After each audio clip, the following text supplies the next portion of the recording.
Cel projekt, ki je trajal 2 leti, je vreden 3 milijone evrov. Se pravi, gre za prvo fazo in sicer je bilo v celoti tudi financirano iz proračuna občine Krško.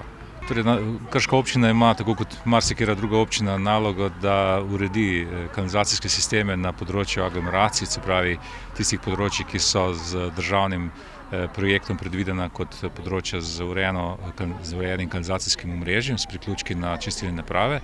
No in ta del je še eden od tistih, ki še ni bil urejen v preteklih letih. Tudi ta je dokončan nekako do polovice, kajti v tej fazi je bila izvedena kanalizacija in vsa ostala infrastruktura na območju vasi Jelše in Gorica. Ostaja pa še področje Pristave in pa Velikega Podloga.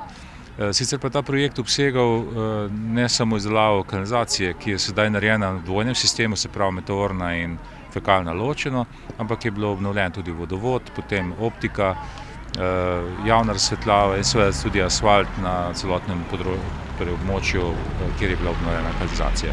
V nadaljevanju predvidevamo, da sedaj smo trenutno v pridobivanju gradbenega dovoljenja, predvidevamo, da naj bi v naslednjem letu začeli z izvedbo del, dokončala pa naj bi se tam nekje do sredine leta 2022.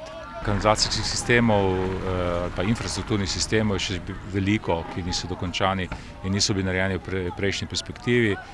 Seveda gredo razgovori v tej smeri, kajti občine imajo vse enake probleme in če se bo dalo, bomo seveda tudi to naredili. Je pa res, da